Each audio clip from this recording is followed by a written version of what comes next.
Hello and welcome to episode 1 of Olive's Garden. It's me and Mitch here. Sadly, he doesn't have a mic, so he won't be talking today, but we'll try and get that sorted next episode when we play here. Just a little bit about us. He's my best friend. I'm his. And we're just soulmates, and that's really all you need to know. He's just gonna sit in on this pod, and yeah, I'll let you know when he gets mic'd up. He's got a lot to say.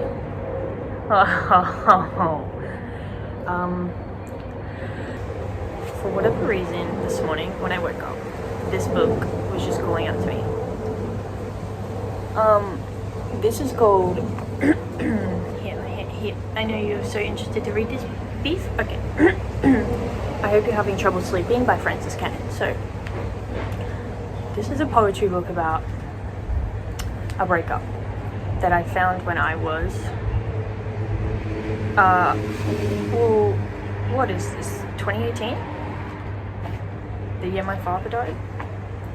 So, I wasn't actually in a relationship. I had never been in one. For whatever reason, this book resonated with me. And since I was a child, always wanted to put a book out myself. And this is the one, this book was the one that kind of made me believe that it was possible to do. It seemed so within reach and relatable, and then I did it.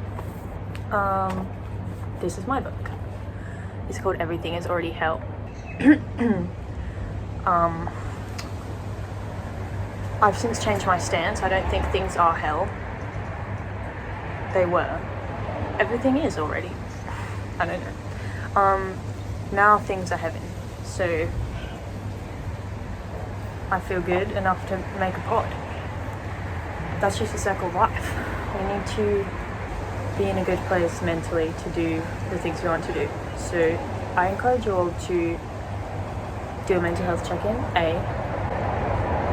and go from there. What are you looking for at the moment? What do you want in life? What haven't you reached for because you didn't think you could get? Now, excuse me. I'll just be here like this.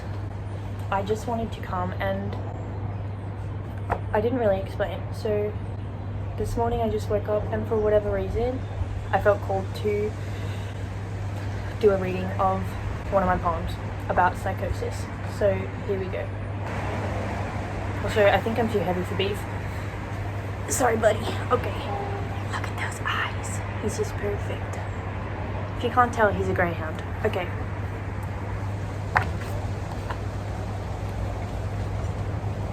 Maybe I want to get closer to the camera for this one.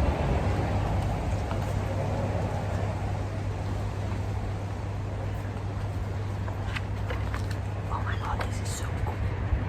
This is the best day ever. Fuck. This is like my only good copy of the book, but it's right. Oh god, I'm so sad about this. I'm coming down. P.S. I know this is the worst pod you've ever seen, but that's just because it's my first one. Okay, I promise I'm getting better. Beef, this is so much better. Hey, buddy. Okay. Currently zinned up. I'm ready to go. Excuse me. The zin is in. I'm ready. I'm ready to read. Psychosis.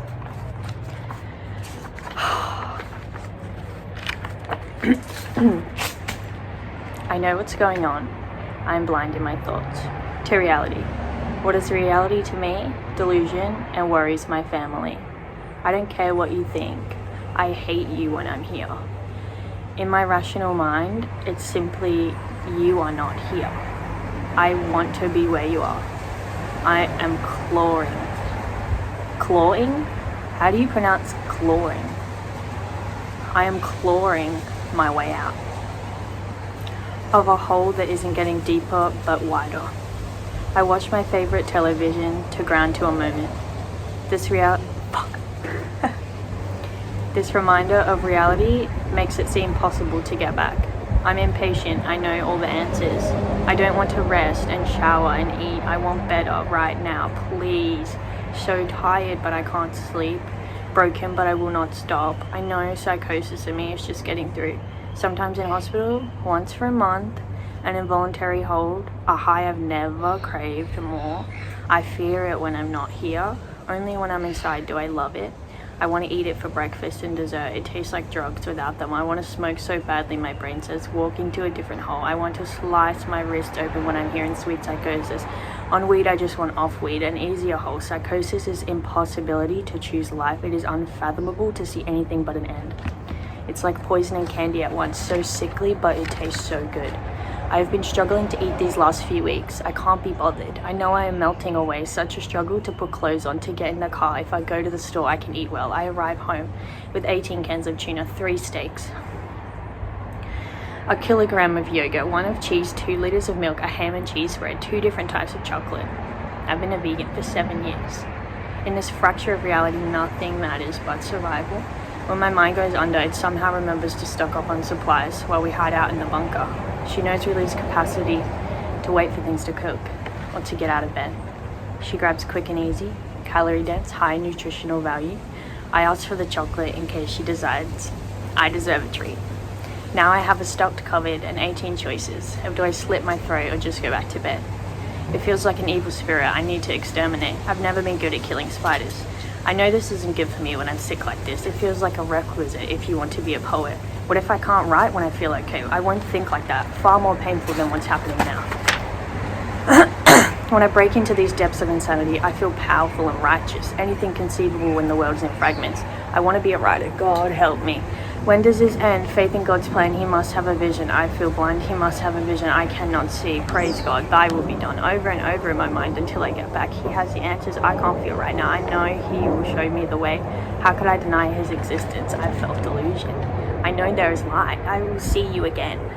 I've got this under control, thinking I've got it under wraps. So I go to the doctor just to get back on my medicine. She's throwing around words like schizophrenia and are you going to take yourself to hospital again? I thought I was just stressed. I thought I was healing for a breakup. I have been here since 16, since you died.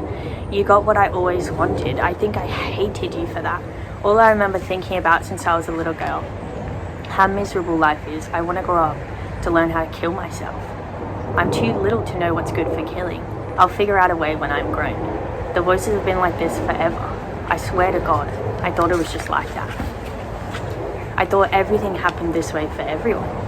Who's in here? It isn't me. Someone else is eating me alive. Something else is steering my ship. God, I can't stop eating again. I already healed this, I thought. I already fixed this issue. I said, no. It's the issue of you are not enough that is making you eat. You are not an eating disorder or a drug addict. You're just a person with a hole. How you wish to fill it is up to you. God, how could you say that? After all we've been through, I don't want to decide for myself anymore. Just tell me the way. I trust you. Isn't that enough? I don't want to be the author any longer. Just show me what to do and I'll do it. I promise. These drugs are so strange. I know how to smoke myself to sleep. I know how to drink until I wake on the bathroom floor. How do I stay interested on this antidepressant? How do I not just turn the world off? It's so silent on this drug. Is anybody even here? I can't feel much of anything these days, so I write to myself. I say it all here. I have no one to talk to if I don't know this pencil. That was a perfect time for you to do a through the nose dog exhale. Shout out Family Guy. Sorry about that smile, my Zen is in. And that's that one. That was Psychosis. Hang on. I like this one too, just this follow-up one, because it is like a good little, I don't know, I just like it. I'm gonna read you one more, the one that comes straight after, okay. And then I'll get back to yapping. I've been reading again, cycle tracking, periods. My best friend sent a book. This birthday just passed. It's teaching me how to utilize each phase. I am due in a few days. Excited to bleed. I am writing down physical, emotional symptoms, gearing up for my most knowledgeable winter. Now the time has come and gone without a single drop of blood. I am in such a bad spot. She didn't come this month. with all this new information, I know exactly what I've done. I've hurt myself too much. My body doesn't think we're safe. She wouldn't release an egg this month. She knows me far too well. Knows if we got pregnant, I couldn't take care of our little baby. How could you do this to us? I don't want to be like you anymore. Okay, beefaroni. So I've been having psychosis since I was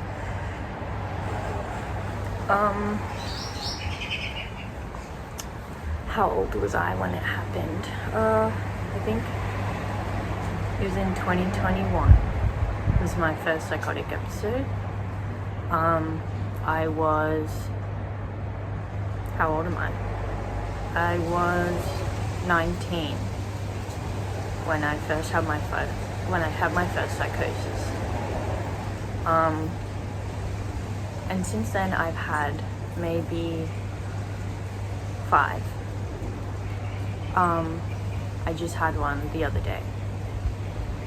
Every time I do, every time I have one, every time I have a psychotic episode, I fall into this pattern of, so what happens for me personally is, just because of the trauma I experienced as a child and whatever is lingering up here, if I smoke a lot of weed, which I tend to do, and then stop, when I stop in that period of sobering up, like coming down from like say a month of hardcore drug use, my brain disassociates, it can't handle it. For whatever reason, I crack and I slip into psychosis. That's where I'm at in my life. It's like smoking weed causes, or stopping is what causes it. And I just had one the other day, and as I say, that pattern always is followed by me wanting to share my story and my journey because of how unaware I was at my first psychosis. I had no idea what the hell was going on. It specifically for me is, I'm diagnosed with drug-induced psychoses. So you'd think it's just as easy as stop taking drugs, but unfortunately addiction doesn't work like that. And it's not as black and white as that, you know, the world is grey. Well, the world is colourful, but it has a lot of grey areas. And I just wanted to begin my journey of sharing these experiences I've had by making a podcast, so anyone out there that may be experiencing the same struggles that I did as a 19-year-old, terrified of my own life, terrified of my own mind, then they can, I mean, praise God, hopefully use me and my knowledge and wisdom from these experiences to better their own experiences and improve their own well-being. Awfully obnoxious of me to think I might be wise enough to help anyone when I'm just sitting here in my, what's on my pants? Moose pajamas, with a mute co-host, but don't worry, watch this space. Soon this won't be a dog. And I think that's all for today. This was pod number 1. I'm going to do a mental health check-in. Just a sec. Please hold for wind. I'm going to do a mental health check-in. So I'm currently feeling amazing. I hate to brag. If you're not feeling so good, I recommend going for a nice leisurely stroll along the beach, but like specifically where the sand and the water meet each other, so you can like have your feeties in the water, and that will help you to get in your body and out of your head. That was a very niche, specific suggestion for anyone struggling today. If you're not a water baby like myself, then maybe go and eat an ice cream or get some ramen or something. But the whole gist is like, if you're not feeling great, there is a plethora of pleasant activities you can do to improve your mood. So I recommend not sitting with your pain. Well, I do recommend sitting with your pain, actually. I highly recommend it. That's how you get through it.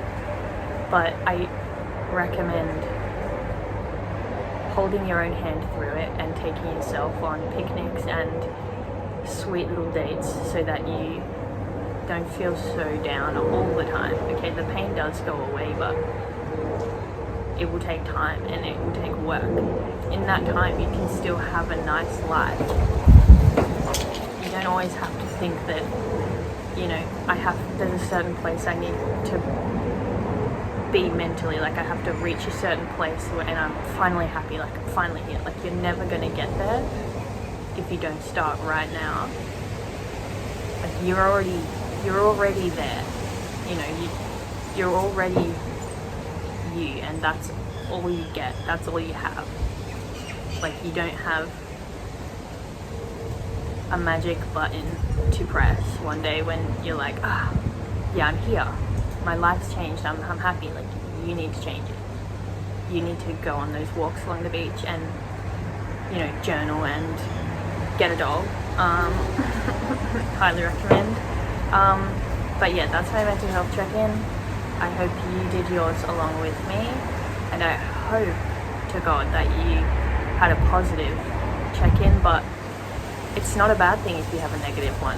I mean, just take me as an example. Every single time I've hit rock bottom, I was able to make a book out of it. Like, this is the most proud I've ever been of anything in my life. And it came from everything being already hell, you know what I mean? Like, hitting rock bottom is not a bad thing. You can only go up. So I love you so much. I love Mitch so much. Mitch loves you. And I don't know how to end this. I need to get better at potting. I need to do this all the time. So you're going to be seeing my face and being so sick of it. But this is my purpose. I know it. I can just feel it in my little stripy toesies. Like, I know this is what I was put on the earth to do. So I'm doing it. I love you so much, and I'll see you in the next pod. Bye!